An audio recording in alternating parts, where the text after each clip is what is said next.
What is up, guys? It's Jamie here, and today I'm going to show you my main rig. And I have some other stuff that I use, but right here, you're looking at it, it's my bread and butter. We're going to go over pedal boards and cabs at a later date, but right now I'm going to show you this, and I hope you learned something from it. So now I'm in front of my rack, and we're going to start from the top. And this is essential for anybody that's kind of doing this thing here that I'm doing, is it's having a power conditioner. And all this does is allows you to plug all your, basically everything that needs power here. It gets plugged into the back of this, and it tells you what your current from the wall is. And it has some pull-out lights on it and stuff. It's a live wire power conditioner, but it's more affordable than a Furman. It does the same thing as a Furman. Circuit breaker and a switch that controls 3 of the AC outputs. It's awesome, I love it. And then here we have my shelf. It's a sliding shelf, and I actually cut this one down to size because you can't find one that's this shallow. I cut this one down, and it's been working awesome ever since. It doesn't hang up or anything. On this shelf we have the Pedal Power 2 Plus, the Digitech Freakout, TC Electronic Corona Chorus, TC Electronic Flashback, and the TC Electronic Hall of Fame. I love those pedals. I have some cool pedals, but these ones just work really well. They're quiet, and it's just to add a little bit of flavor to what I do. Now you guys might have seen this thing before. It's the Line 6 Helix rack, and it's awesome. I use this primarily to create all my preamp sounds that I send to the tube section, the power amp section of my Legacy 3, so I can have Soldanos, Mesas, Marshalls, anything I want that's currently programmed into the Helix I can use and make this sound like any of those amps and still get that tubey goodness out of the power section. This is also cool for pitch shifting, delay, modulation, reverbs. It's a really neat unit. It's kind of pricey, but for what you're paying, you're getting a whole lot. Having these two things, it's good because I have a backup plan. So if this ever doesn't power on for some reason, I can just go straight into this and still use my pedals. If this breaks, if the tubes go out or whatever, I can just use this, go direct into this using the guitar in. Coming down here, we have the Carvin EM900 digital transmitter. This is for in-ear monitors. And then right here, this is my beloved. I love this thing so much. It's the Carvin Legacy 3. This is the Steve Vai signature amp head, and it's 100 watts, 3 channels, has some reverb built in, a tube screamer circuit, and it's amazing. I accidentally left this unplugged from a cab and on for like 10 hours one time, and it still works. The transformer didn't burn up, the tubes didn't break. I talked to the technician at Carvin, and he told me that everything should be fine. But yeah, 10 hours unplugged, and it still kicks. The technician at Carvin told me to test some points on the motherboard, so I did with the multimeter. Yeah, it all checks out to spec. So it's been about 4 or 5 months since that's happened, and it's still working great every show. So good guys, Carvin. Thank you so much. Okay, and now we're at the back of the rack. So here we have the power conditioner. If you can see it back there, I hope you can. And they're just AC outlets, and these are connectors that I put on these cables myself. Coming right here, we have my patch panel that somebody made for me, and it's all labeled. Everything is labeled. It's super nice. In a dark room or whatever, it's easy to see instead of having to reach in and plug everything into each separate component. It also saves the wear because these just stay plugged in at all times rather than pulling them out every time. It's a good way. I'd rather replace one of these for $5 than send this in for service, you know what I mean? So this is the pedal board side. So this is where I get the power from my pedal board.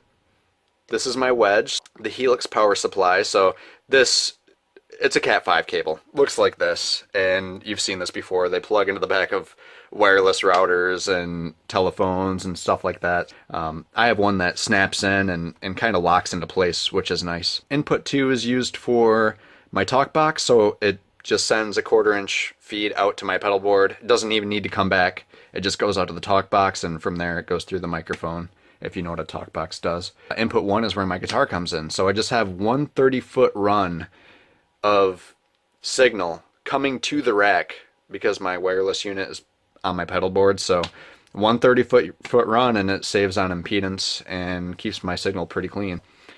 Cool way to do that. This is the snake that plugs into this side.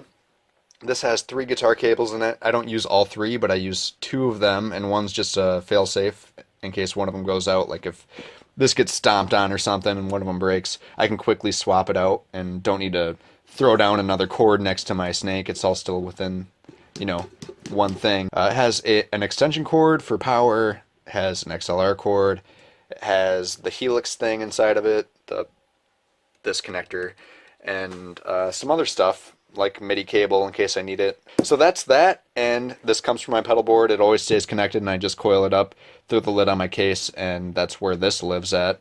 And this side is kind of a work in progress right now. Cabinet out 1, cabinet out 2. This is cut out right now for USB, which instead of reaching in here to plug in my computer to update this unit, I can just plug it in right there. It's just for convenience and to have it cleaner than... I just don't like messy stuff. The back of the amp, which is super cool, has 2 speaker outputs, the ohm selector so I can have 4, 8, or 16 ohms. I can use a power soak so I can switch this up to 15 watts, 50 or 100. If I choose to swap out my tubes, there's a bias selector switch to get you in the ballpark of what your amp needs to be set at. So, of course, you always need to bias most amps on the market even today. If you switch that down to EL34, I'm using 6L6s now, the tubes inside of here. But if I switch them out to the EL34s, which are compatible with this amp, you flip that switch down and you're kind of in the ballpark for biasing, which is cool. And then right here we have a MIDI cable, which goes to the helix, and the helix controls the channels on here, so I don't need to have a separate foot switch out in front of me, because I just press one button on my pedal board and it changes all this stuff at once, and it's like magic really the way it works. Effect send and return goes to the helix, because I run this entire setup in what's called 4-cable method. And then the rest of the stuff I really don't use aside from the power cord.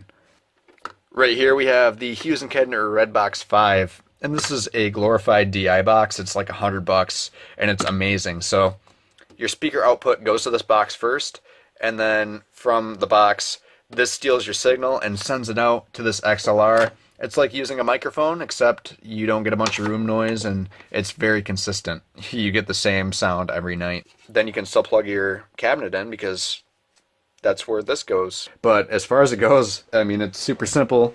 Just plug this side in and you have your power. That powers everything from the rack to my pedal board, my powered monitor.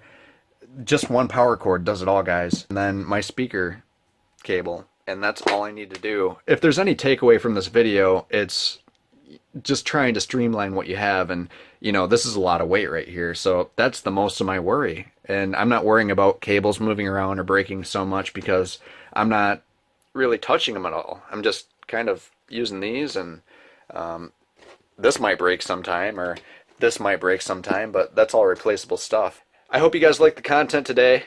Again, my name is Jamie, and I really appreciate the fact that you took the time to watch this video.